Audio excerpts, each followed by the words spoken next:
script dyan. Sunod, dito tayo kay Kaufman. Pagkatapos dito kay Kaufman, mga kababayan, sabi ko nga sa inyo mga kababayan, si Kaufman, pinag-initan na po talaga yan nila Maharlika. Bakit? Kasi sa tinagal-tagal daw ng putang inang Duterte na digong hindi pa namatayan, para 1 year anniversary na lang ang pag-uusapan, tapos kalimutan na siya. Ang tagal-tagal pa kasi mamatay. Yeah? Kaya ngayon mga kababayan, yung mga putang inang bobo, tanga-tanga, uto-uto, inutil ang paslupa ng mga tangang bobong pangit na supporter niyang DDS, nag-aaway-away na. Hanggat si Kaufman, mga kababayan, ay tinitira na nila. Yeah? Ito, papanood ko sa inyo. Putang ina ninyo mga DDS kayo, ha? Ito yan. Kasi nag-aaway-away na sila, mga kababayan. Binurjak na ni Maharlika. Itong si Kaufman. Ito, wait lang, mga kababayan. So, yan na nga. Diba? Mamaya, ipakita ko pa sa inyo yung flood control. Nang magulat kayo. Na mas marami pa palang flood control. Kaya naman ilang... Ito, mga kababayan, wait lang. Tignan natin, yung Maharlika, ha? Tignan nyo. 100 milyong pisong. Ito. Hindi yan. Kay Maharlika tayo. Ito ba?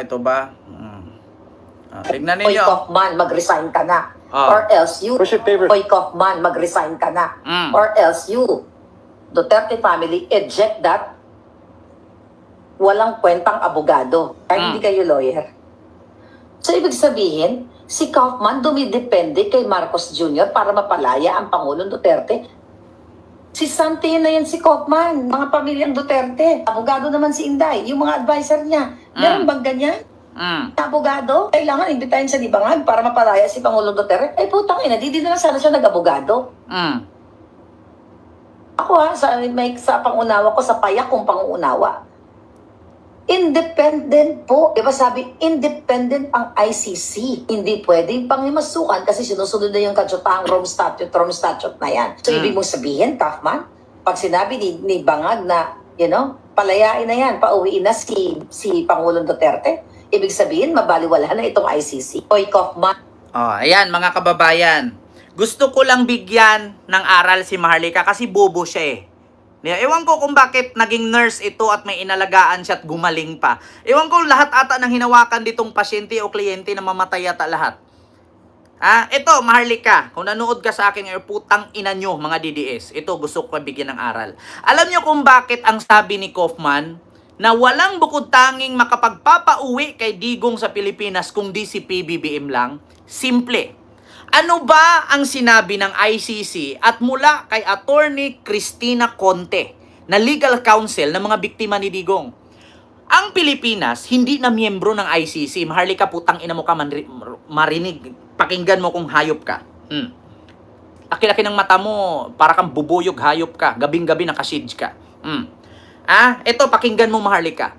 Kaya sinabi ni Kaufman na walang bukod tanging makakapagpauwi kay Digong, putang inang Digong ngayon sa Pilipinas, si PBBM lang. Kasi according sa Rome Statute ng ICC, kung hindi lang tinanggal ni Digong ang Pilipinas sa pagiging miyembro ng ICC, edi putang ina, nakauwi na yan dito ang hayop na matandang putang inang yan. Ang problema, kasalanan ni Digong yan kasi tinanggal niya ang Pilipinas sa pagiging miyembro ng ICC. Kaya ngayon mga kababayan, wala ng jurisdiction ang Pilipinas na ibalik si Digong. Maliban kung si PBBM na mismo at ang ICC mag-usap. At maliban kung si PBBM mismo ibalik niya pagiging miyembro ang Pilipinas sa ICC. So yun, pag nagiging miyembro na sa Pilipinas ang ICC, makakabalik na ang putang inang Digong. Paano nga ba ibalik kung hindi na tayo miyembro? Kaya nga si Kaufman, sana kung bigyan daw siya ng pagkakataon na makapunta sa Malacanang at makausap si PBBM para ipauwi si Digong, may possibility makauwi. Tapos sasabihin mo ngayon, Kaufman si PBBM pala magsabi ganyan-ganyan, mayroon palang Rome Statute at independent pala. Putang ina mo, presidente si Marcos. Palibasa kasi hindi nyo tinuturing at nirespeto ang presidente si Marcos Kasi ang mga putang inang bobo kayo, si Digong, hindi na pwede maging presidente yan. Kahit paisir ko balintong baliktarin yung bitukan yan, isang beses lang ang presidente sa Pilipinas. Sabihin natin, given na yun, presidente siya noon, pero noon yun. Hindi na siya presidente ngayon. Di ba? Kaya si Kopman, alam nyo sa sarili ninyo, ikaw na nga mismo nagsabi na walang kwentang abogado at parang hindi abogado, kasi alam ni Kopman sa sarili niya na hindi talaga niya mapauwi yung putang inang digong nyo. Kaya nga para makahanap siya ng paraan para mapauwi si Digong, kausapin niya ang presidente na makipag-coordinate sa ICC at ibalik niya ang ICC pagiging miyembro sa Pilipinas para mabalik si Digong para magkaroon ng jurisdiction ang ICC sa Pilipinas. Paano magkaroon ng jurisdiction ng ICC sa Pilipinas kung tinanggal nga ni Digong noong 2018? Bobo ka ba? Animal ka, pisting yawa kang butigon ka?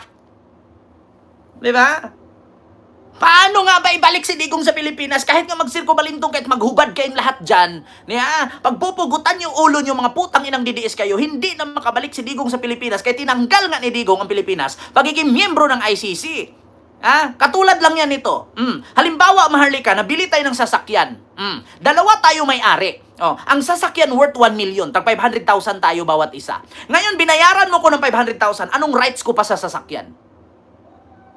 Sige nga. Kasimple lang, Maharlika, di ba?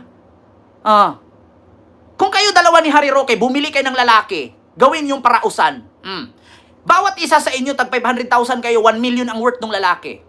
Paano kung binayaran ka ngayon ni Harry Roque ng 500,000 para siya na lang ang mag-solo? Anong rights mo sa lalaki? Di ba wala na? Ganun yun, Maharlika. Palibhasa kasi puro kakuda. Ang dami-dami mong sinasabi, lahat ng sinasabi mo walang nakulong. Lahat ng sinasabi mo walang natutuo. Lahat kwento lang. Diba? Mga animal kayo. Mga butigon kayo, mga bilatibay kayo. Diba? Diyos mio, Marimar. Ganon ang nangyari sa ICC at sa Pilipinas kung bakit hindi makauwi si Duterte kasi hindi na tayo miyembro ng ICC, wala ng jurisdiction ng ICC. Ngayon, alam nyo, ang itatanong sa akin ng mga DDS yan, wala pa ng jurisdiction, bakit dinala nyo si Digong doon? Alam nyo ba ang sinasabi ng spokesperson ng ICC na si Dr. Fahad? Ano ba yung apelyido nun? Yung kausap ni Maris Umali? Once daw na na-file na yan sa ICC yung reklamo kay Digong noon na miyembro pa tayo, kahit tanggalin ni Digong ang ICC sa Pilipinas, pagiging miyembro, tuloy-tuloy pa yung investigasyon yan. Walang katapusan hanggang sa matapos ang investigation at ang issue. Diba? Tuloy-tuloy. Sabi ni Dr. Fahad, walang expiration yan. Tapos kung questionin ninyo, wala palang jurisdiction ng ICC kasi tinanggal ni Tatay Digong. So bakit nyo dinala siya sa ICC? Ang ICC, walang katapusang investigasyon. Pero ang ating bilang miyembro, may katapusan kasi tinanggal Diba? Kaya nga tinawag na International Criminal Court Bakit ginawa pa yung international? Putang ina, pati ba naman yung international na salita, hindi nyo naintindihan? Ibig sabihin ng international, pangkalahatan, buong mundo, putang ina ninyo. Ang bububo ninyo mga DDS kay putang ina nyo, huwag kayo magpakita sa akin pag kukutusan ko kayo. Yeah? Kaya nga tinawag na international Kasi pangkalahatan, di ba?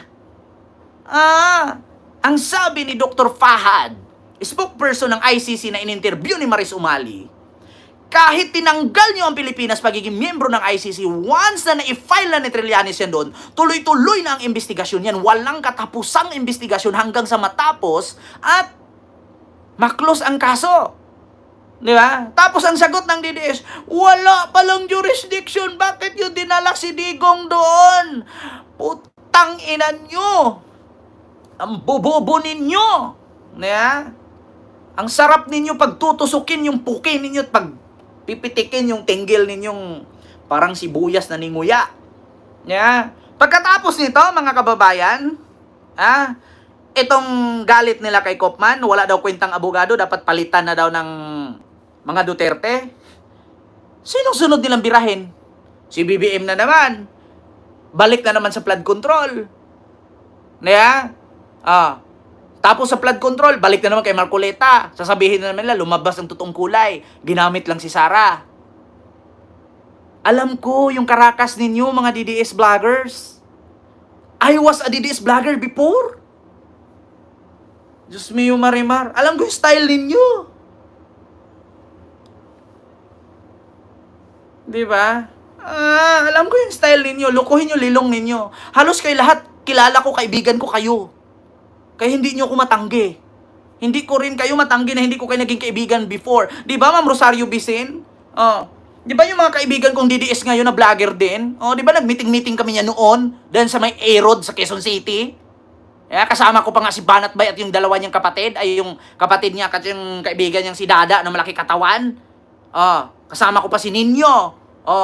Kung sino-sino pa makasama ko, sino ba yung kasama ko naging-meeting noon? Si Models of Manila. Kadami-dami namin. Sinong hindi nakakilala sa inyo? Diyos mio, Marimar. Kaya tigilan nyo nga ako. Yung sinasabi ninyong mahal nyo si Digong. Magkaiba ang mahal nyo si Digong, kaysa sa kinikita nyo galing kay Digong. Di ba? Magkaiba yung mahal ninyo talaga si Digong. Kaya lang naman nasabi nyong mahal kasi may content kayo, kumikita kayo dyan eh. Sa tingin ninyo kung hindi monetize yung mga channel nyo at wala kayo kikitain, ipagtanggol yung si Digong. Tigilan nyo nga ako. Lo. Di ba?